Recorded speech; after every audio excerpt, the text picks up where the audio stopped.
Saviez-vous que même en étant sportif et en pratiquant 3 fois par semaine pendant 1 heure et demie de manière très intense, vous pouviez quand même être considéré comme sédentaire? Il ne faut pas confondre activité physique et sport. Contre la sédentarité, on a besoin d'activité physique. Le sport dont on a parlé hier en fait partie, mais il n'y a pas que ça. Pour cet épisode numéro 9 du Glow Up Santé, on va parler de la sédentarité et de l'activité physique non sportive qui est tout aussi importante que le sport lui-même. Déjà, la sédentarité, concrètement, qu'est-ce que c'est? Sur le site de l'assurance maladie, on nous explique que la sédentarité est caractérisée par une longue période d'éveil qui nous demande une très faible dépense d'énergie. Aujourd'hui, clairement, on a tous l'occasion d'être très sédentaires. Les déplacements en véhicule motorisé, les écrans, le travail, les réseaux sociaux, les séries, les documentaires, les jeux vidéo. Ça fait beaucoup d'heures assis ou allongés à pas dépenser beaucoup d'énergie. Mais on n'est pas là pour diaboliser spécifiquement les écrans. Quand vous lisez dans votre lit allongé ou assis sur votre canapé, c'est exactement la même chose. Sur le site santé.gouv, on nous explique que la sédentarité est associée à une hausse de la mortalité, toutes causes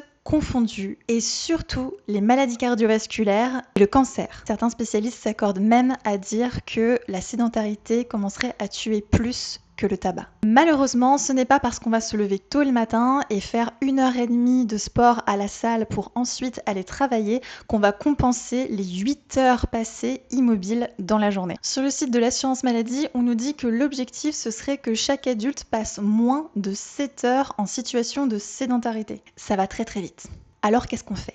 Eh bien, le site de l'assurance maladie nous rappelle qu'il est important et intéressant de rompre ces temps de sédentarité. Aussi souvent que possible, se lever tout simplement, aller aux toilettes, se servir un verre d'eau, faire 5 squats, histoire de relancer un petit peu tout ça. Aller à la boulangerie à pied plutôt qu'en voiture. Le ménage, ça compte. Prenez les escaliers plutôt que l'ascenseur à chaque fois que c'est possible. Garez-vous un petit peu plus loin pour aller au travail en marchant. D'ailleurs, globalement, faites tout ce que vous pouvez faire à pied, mettre une musique que vous adorez et sauter partout, faire des balades digestives. Le plus simple et le plus efficace au quotidien, c'est de marcher.